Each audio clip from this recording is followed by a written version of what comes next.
자, 이번 시간에는 산업기사 과제 9번 기본 동작 프로그램을 마무리하면서 산업기사 과제 9번에 대해서 모두 다 마무리를 짓도록 하겠습니다. 기본 동작은 기존에 했던 부분과 겹치는 부분이 꽤 많아서요. 여러분들이 프로그램을 하시는 데 있어서 조금 부담은 없으실 건데요. 좀 지금까지 안 배운 내용이 하나 있으니까요. 그 부분을 조금 중점적으로 해서 설명을 드리도록 하겠습니다.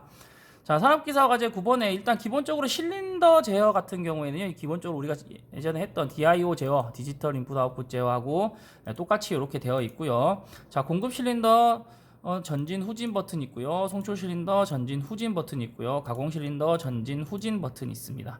자, 그래서 우리는 이제 출력할 때 아웃풋 쪽에다가 프로그램을 진행을 할 거고요. 자, 공급 실린더 전진 쪽에 322, 그다음에 후진 쪽에 323, 그 다음에 송출 실린더 전진에 324, 그 다음에 송출 실린더 후진에 325 이렇게 달아주시면 되고요. 자, 그 다음에 가공 실린더 같은 경우에는 326이라는 릴레이를 하나 달아서 M426을 눌렀을 때 셋 동작이 들어가게끔 326에 셋 동작이 들어가고 526이 눌렀을 때 리셋 동작이 들어가게끔 이렇게 프로그램을 진행을 해 놓으신 다음에 여기다가 각각 스위치에다가 여기 322, 그 다음에 이쪽에다가 323 이런 식으로 각각의 스위치에다가 디바이스를 이렇게 넣어주시면 기본적으로 프로그램이 완성이 되고요. 그 다음에 실린더 쪽에 이제 램프가 하나 이렇게 있는데요. 자, 지금 보시면 조건 한번 보도록 할게요.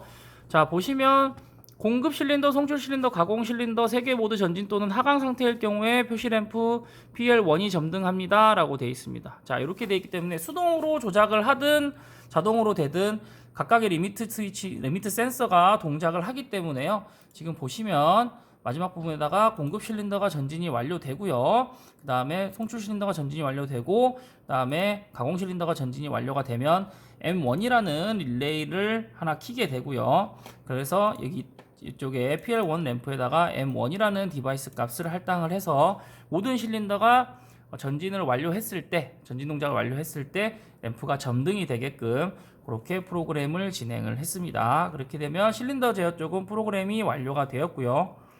자, 서버 모터 제어 쪽 한번 볼게요. 서버 모터 제어 쪽 보시면 기존에 했던 것과 마찬가지로 상승 수동으로 조그 조작이죠. 조그 상승이 있고요. 조그 하강이 있고요. 원점 복귀가 있고요.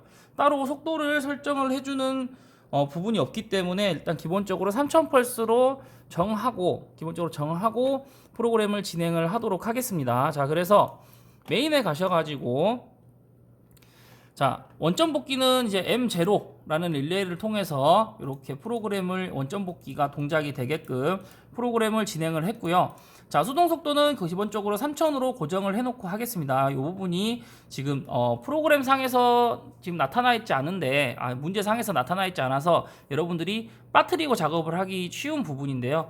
이 수동 속도가 들어가 있지 않으면 지금 수동 조구 조작이 되지가 않습니다. 서버는 일단 수동 속도가 입력이 돼 있어야지만 수동 조작을 할 수 있기 때문에 여러분들이 이런 수동 조작 지금 정회전과 역회전으로 하강 상승 조작을 해놨는데요.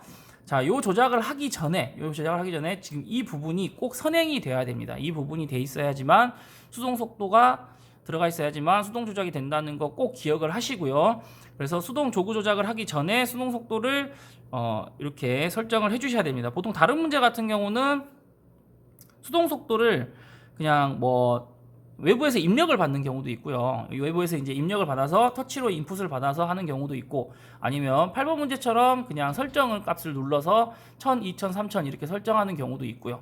자, 근데 다양한 경우가 존재하는데 지금 문제처럼 수동 속도에 대한 언급이 없다면 여러분들이 잊고 지나가기 쉬운 부분이기 때문에 이 부분을 꼭 기억을 해 주셨으면 합니다. 이렇게까지 하면 수동 조작까지 서버 모터 제어가 완료가 되었고요. 자, 문제는 이제 가공 드릴 모터 쪽 제어를 하는 건데요. 지금 문제 조건이 조금 까다롭기 때문에 문제 조건 한번 보도록 하실게요. 자, 지금 보시면 자, 기동 시간이 1에서 9초 사이 이미 값을 설정을 합니다. 자, 디지털 인풋으로 해서 1에서 9초 사이 이미 값을 먼저 받아야겠죠.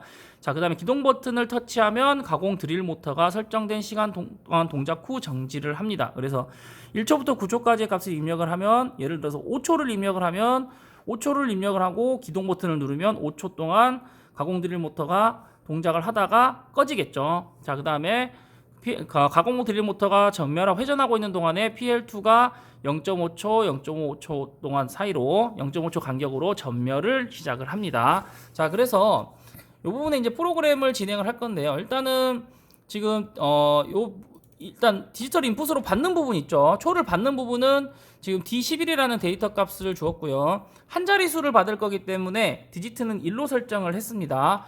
그리고 이제 중요한 부분인데 뉴머리컬 디스플레이가 아니고 이거는 숫자를 나타내 주는 게 아니고 숫자를 받는 부분이기 때문에 뉴머리컬 인풋으로 작업을 하셔야 합니다. 그래서 이 부분에 꼭 주의를 해 주시고요. 그다음에 뉴머리컬 인풋으로 꼭 설정을 해 주시고 디바이스 값은 여러분들이 임의로 설정을 하셔도 됩니다. 자, 그 상태에서 설정을 해 주시고요. 자, 기동 버튼은 지금 M20이라는 디바이스로 설정을 했습니다. 그래서 M20으로 디바이스 값이 설정이 되어 있고요. 그 다음에 이 PL2 램프 같은 경우는 M2라는 디바이스로 설정을 했습니다. 자, 이 상태에 설정한 상태에서 프로그램을 한번 보도록 하겠습니다. 지금 아웃풋에다가 작업을 했는데요. 자, 가공 모터 부분에 일단은 기존처럼 똑같이 320이라는 릴레이를 하나 설정해 주시고요. 자, M20이라는 버튼을 누르면 분명히 320이라는 지금 M320에 신호가 들어가죠. 신호가 들어가기 때문에 가공 모터가 회전을 할 건데요. 가공 모터가 회전을 할 건데 M320을 설정한과 동시에 지금 11회 값에 받았던 값에다가 곱하기 10을 해서 D12의 값에 저장을 합니다. 자, 이 명령 꼭 기억해 주세요. 자, 11에 받았던 값을 10을 곱해서 지금 이거 곱하기 연산이 들어가 있죠. 자, 10을 곱해서 D12에다가 저장을 해줍니다. 자, 왜냐면 왜 10을 곱하냐면 타이머에서 5초라고 예를 들어서 5초라고 했을 때 타이머는 기본 단위가 100ms 단위이기 때문에 5라고 그냥 바로 집어넣게 되면 0.5초만 동작을 하게 됩니다. 그래서 5초를 동작하기 위해서는 50이라는 숫자를 입력을 해야 되기 때문에 D11이라는 데이터 값에다가 우리가 가동할 수 있는 가동하고 싶은 초를 받아내고요. 그리고 거기다가 10을 곱해서 D12에다 넘겨줍니다. 자, D12에다 넘겨주고요. 그 D12에 저장된 초 동안 동작을 시키는 거죠. 자, 시키는 거죠. 그래서 M320이 셋이 걸렸을 때 여기에 타이머 10번을 갖고 오는데 타이머 10번의 초는 여기에 있는 D12의 값, 즉 입력한 값에다가 10을 곱한 값의 동안 타이머를 동작을 시켜줍니다. 그와 동시에 자, M2, 즉 그 내부 램프죠. 램프에다가 신호를 주게 되는데요. 여기에 램프가 깜빡인다라고 했으니까 특수 릴레이를 통해서 SM412라는 특수 릴레이를 통해서 0.5초의 플리커 동작을 주게 됩니다. 자, 그리고 설정된 10초가 다 끝났을 때 설정된 10초10초가 아니죠. 지정된 초 동작이 끝났을 때 이 T10의 A 접점이 닫히게 되면 지금 320 리셋 지금 여기가 320이 들어가 있죠. 그래서 드릴 모터에 들어가 있던 신호를 끊어주고요. 드릴 모터에 들어갔던 신호를 빼주는 거죠. 그리고 D12에 저장된 값, 즉 우리가 50으로 넘겼던 값을 동시에 초기화를 진행을 하게 됩니다. 그래서 일단은 이 타이머에 설정된 시간 동안 돌고 드릴 모터는 멈추게 될 거고요. 멈추게 되니까 지금 램프도 꺼지겠죠. 동시에 꺼지고 타이머도 꺼지기 때문에 타이머에 저장되어 있던 초는 자동적으로 0초로 소멸을 하게 됩니다. 그런데 여기 지금 D12의 값이 남아있기 때문에 이 D12의 값을 지금 초기화를 진행을 해 주었습니다. 자, 이렇게 프로그램 하시면 되고요. 다시 한번 설명드리면 일단 가공 모터에다가 하나 릴레이를 설정해 주고요. 지금 M20은 스위치죠. 자, 스위치를 눌렀을 때 일단 가공 모터를 켜주고요. 자, 그 다음에 데이터 값 받았던 부분을 10을 곱해서, 이 부분이 제일 중요하죠. 자, 10을 곱해서 D12에 넘겨주고 그 D12의 값으로 타이머를 설정을 해줍니다. 그래서 가공 드릴 모터에 신호가 들어왔을 때, 즉 가공 모터가 돌고 있을 때 그 설정된 값만큼 타이머를 돌려주고요. 이게 지금 가공 모터가 돌고 있을 때 마찬가지로 램프를 켜주죠. 램프가 깜빡이게 되고요. 여기에 설정된 초가 지나면 A 접점이 닫히기 때문에 리셋을 통해서 가공 모터를 꺼주고요. 동시에 여기 D12에 저장되어 있던 값을 초기화를 진행을 해줍니다. 자, 이렇게 프로그램을 하시면 정상 동작할 것 같은데요. 일단 PLC에다가 프로그램을 넣어서 다른 동작들과 함께 관찰을 진행을 해보도록 하겠습니다.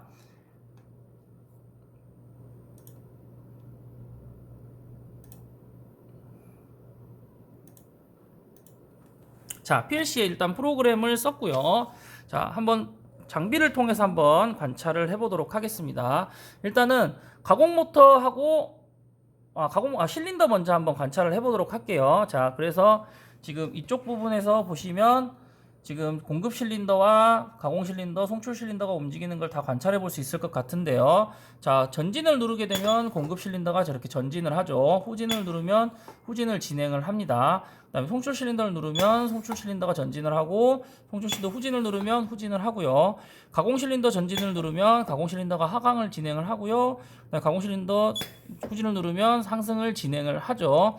자, 그리고 공급 실린더도 전진하고 송출 실린더도 전진하고 가공 실린더도 전진을 하게 되면 이렇게 전진이 되는데요. 이때 여기 설정되어 있는 램프가 이렇게 점등을 하는 걸 알 수 있습니다. 그 중에 셋 중에 하나라도 후진을 한다면 이 램프는 소등을 하게 되겠죠. 자, 그래서 전부 다 후진을 누르면 후진을 하게 되는데, 제가 전진, 그 다음에 전진, 전진, 3개 전진을 하게 되면 마지막 가공 실린더가 전진했을 때 지금 램프가 점등을 하게 되는 것을 관찰을 해볼 수 있습니다.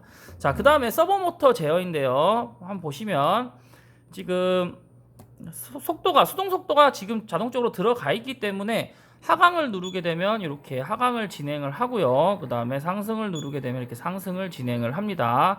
자, 그래서 이 상태에서 원점 복귀를 누르게 되면 기계적 원점 복귀를 진행을 하게 되죠. 이렇게 원점 복귀를 진행을 하게 됩니다. 자, 그 다음에 DC 모터 제어인데요. 지금 보시면 일단은 터치를 통해서 설정을 해드리도록 하겠습니다. 여러분들이 동작 상태 여부는 소리로 듣고 판단을 하시는 게 좋을 것 같은데요. 지금 보시면 선생님이 5번이라고 5라고 설정을 하고요. 5초를 설정을 하도록 하겠습니다. 자, 그래서 5초가 지금 설정이 됐죠. 이 상태에서 기동을 누르면 지금 램프는 깜빡이고요. 지금 5초 정도 돌고요. 자, 5초 정도 돌고 지금 꺼지는 것을 알 수 있죠. 소리가 지금 끊겼죠. 자, 한번 3초를 한번 돌려보도록 하겠습니다. 자, 3초 기동을 누르면요.